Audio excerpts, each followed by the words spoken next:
Hey everybody, Nick here, and today I want to do a little review for you of this little guy. This is the HEAdesigns Sabertooth. Now, I have reviewed a great many frame lock flippers on the channel. It's kind of in vogue, and everybody makes a frame lock flipper these days, but this one's a little bit different. And the reason for that is because, well, it's a comb. Yeah, absolutely ridiculous, but hey, it's going to be fun, so let's take a look here. And thank you very much to Frankie and Bud for sending this little guy along over at the Birdshot IV channel. That's nice. Let's do a little size comparison for you. Right here is your Spyderco Delica, which is much, much less effective at combing your hair. Right here is the Ontario Rat number 2, which has a very similar blade length. And he's, again, not all that great at cutting your hair. I'm sorry, combing your hair. Great at cutting your hair, absolutely. Same thing with the Rat number 1 here, and, well, you know, I don't actually have any other flipper frame lock combs to compare it to. So, here you go, U.S. quarter. So, there you go. Let's take a look at the good, the great, the bad, and the ugly of this ridiculous little thing here. Okay, so first off, on the good side, I do like the color very much. It's sort of a bluish, grayish, purplish, blurplish thing. Whatever it is, it's nice. I appreciate very much this shade of whatever it is, and that's great. Next thing, the design overall is actually kind of nice, because he's got a nice set of curves to it. You see here, there's this curve that's kind of mirrored in the blade here, and overall, the entire knife is composed of a very, you know, it's a pill-like shape overall, which is neatly symmetrical, but he's got curves all throughout it, so I got respect for the designer here. Those curves are mirrored in the clip here or even in the lock bar. I mean, it's nicely done. It's also very nicely machined. You can see here that there's a little bulge right around the pivot here, and that's smoothly done. All of these curves are nice. There's sort of a pinstripe thing that you can see overall across the entirety of the comb, which is a beautiful thing. Separately, the interior of this comb is actually nicely milled out. I'll put a little light on the subject here, and we can see that inside there is a fair amount of cutout, and that makes this lighter than, well, lighter than your average knife, but still way heavier than your average comb. So here you go, coming in at 2.73 ounces. That's a heavy comb, but it's a pretty lightweight knife. That's nice. Next thing, I know many of you were thinking, but Nick, tell me, my hair is coated in a thin sheen of diamonds, of cubic boron nitride or whatever. And so average combs, you know, I use them 3 times and they just fall apart because of all the wear. Well, luckily HEAdesigns has got you covered here. He's using S35VN steel for the comb, which is hilarious to me. This means that this is gonna be, you can go forever without sharpening this comb, and it's not gonna be worn away by even the most abrasive of hair. I don't think the hair works that way, but hey, whatever. Next thing that is actually really, really good, all sarcasm aside, is the action. This knife has an action that is better than 99% of folding knives. When you use this guy, and it really is most comfortable used as a light switch flipper, partly because of the shape of the flipper tab. But this has an incredible detent. I mean, seriously. That's super satisfying to use. The detent on this is spectacular. And it's also pretty smooth on the closing as well. But oh my god, this detent is insane. I'm really, really impressed with it. And so much so that I asked the founder of HEAdesigns who the factory was that made it. He was a little bit coy about it. He just said, and I quote, "As a brand, HEAdesigns stuff gets sourced internationally, so we pick and choose from different places." And I feel like we shouldn't take wild guesses as to who their factory is based on the anodization and the pots and things like that. But whoever did it did a wonderful job, because the action on this knife it's just first rate. I'm sorry, it's a comb, it's not a knife. But, I mean, that's the weird thing, is that this has an action that would be great in any knife, and yet here it is on a freaking comb. So, I'm impressed with the action on this very, very much, and that would be the great were it not for the other thing that I find really great here. So, that's the good. It's the incredible action. It's made of S35VN for some reason. The interior is milled out. It's got great machining, great design, great color, texture. Oh, it's nice. Let's talk about what is really great here. Okay, to me, the very, very best part, the great about this particular comb, is the sound it makes. Listen to this. That's some quality resonance right there. What we're hearing, and you can hear it when it closes too. One more time. Oh, yeah. And what you hear in there is just the resonance of these individual tines coupled with the overall structure. It's like kind of a tuning fork. And to investigate that, I am a sound guy in my everyday life.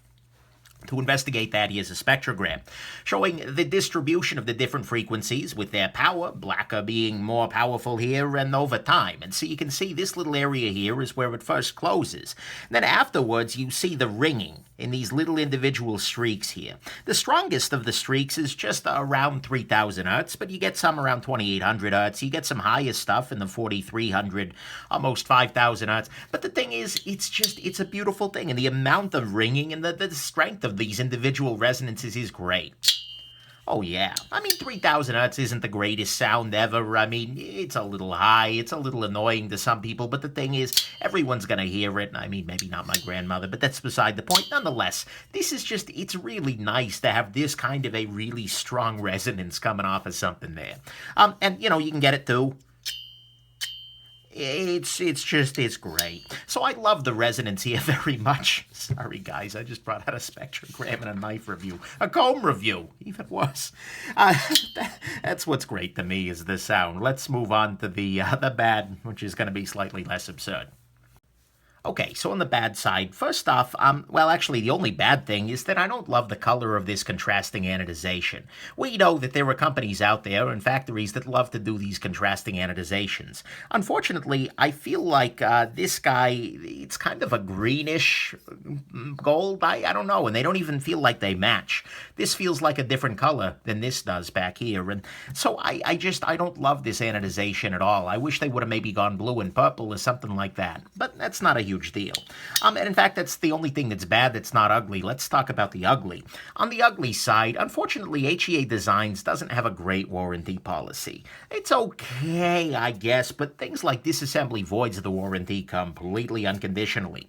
I asked the founder about this, and he said he'll, quote, do whatever he can to resolve stuff, but that's not what the warranty says, and it always makes me, it's kind of a red flag to me when a manufacturer has this really ugly, yeah, we're going to pretty much get rid of any warranty claims policy on paper, but then claims they're going to make it right behind the scenes.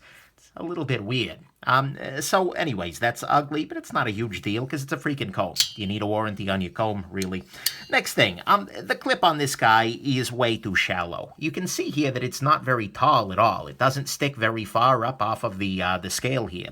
What this means is that if you've got thicker material, your pants pocket's only going to get to about here before it runs out of space. That's kind of ugly to me because it just means that every time I was wearing this, it felt like the clip was going to come flying off. And it's just, there's a design flaw there. This needs to be higher up so it can fit in your pocket a little bit better.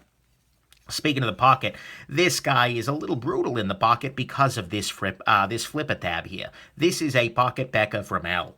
Seriously, you've got an eye here, and it's just going to be pecking, and it's like a little woodpecker or a little angry pigeon, something along those lines. All damn day, it's going to be going at your wallet, your phone, whatever else you keep in the pocket with this guy.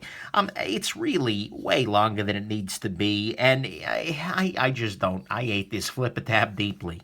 And it just makes it, especially given that you're not going to be able to carry this guy necessarily in the same pocket with your knife, or you're not going to want to. Where else are you carrying this? And this is going to be a constant impediment. So this is in many ways a prime candidate for a front flipper or something like that, or at least a much smaller tab than that. And then, unfortunately, that pocket pecker moves on to make this kind of a crappy comb for your head. I can understand this being a pretty good beard comb, maybe for your armpits or something like that, but on the head, this is because it's got this flipper tab, anytime you try and go down onto your head, you're going to stab yourself in the head with it. And if you fall over as you're combing, which it isn't generally a big issue, but who knows, you could end up with a major cranial puncture here off of this. That's kind of ugly, and so I really hate this flipper tab, and unfortunately for me, it means that it's completely non-serviceable as a comb. I don't have a beard, but I do use a comb on a regular basis, and this flipper tab kind of disqualifies it from being used as an actual comb.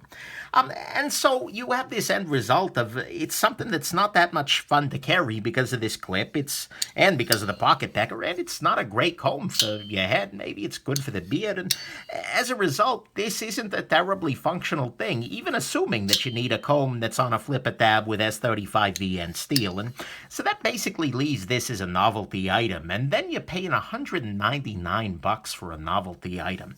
That's, I mean, okay, I guess. I'm not going to judge you for how you want to spend your money, but at the same time, that's a lot of money for something that's kind of a, oh, LOL sort of an affair. I mean, you're welcome to it, and if you got a beard, this might be a great solution for you, especially with a couple of tweaks to this thing. But I don't quite see that much money here, just as a fact. But what do I know? Just some random jackass.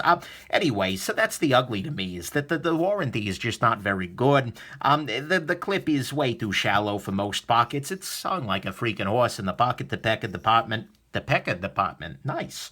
And it's a terrible comb used on the head, although it could be fine on a beard. And then you're paying $199 for something that is basically a novelty item, although with a great detent.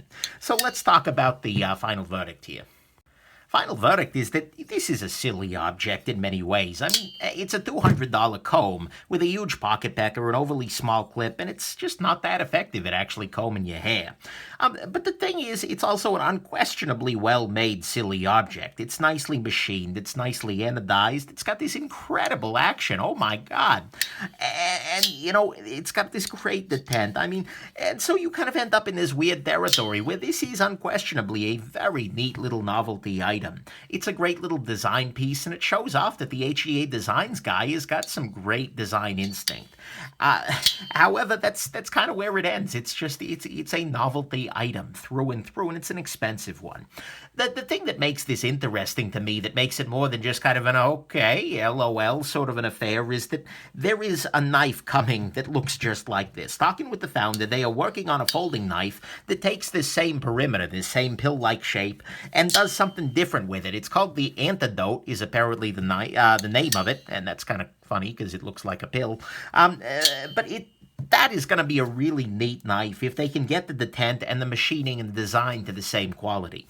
I'm really going to be curious to see how that looks in the grand scheme of things, particularly if they dial back the flipper tab a little bit and fix the clip. So, I mean, this little guy right now, is it worth your money? Only you can say that. Maybe if you got a beard and you've been craving a flipper comb and S35VN for your cubic boron nitride hair, then okay, fine. But as it is, I think this is a great reason to keep an eye on HEAdesigns and keep an eye out for the knife version of this guy, which, if they do it the same way in terms of build quality, is going to be a pretty compelling little choice. So, there you go. Hope this has been interesting, that I was able to comb through all the details effectively, and it didn't get too hairy there in the middle. Okay.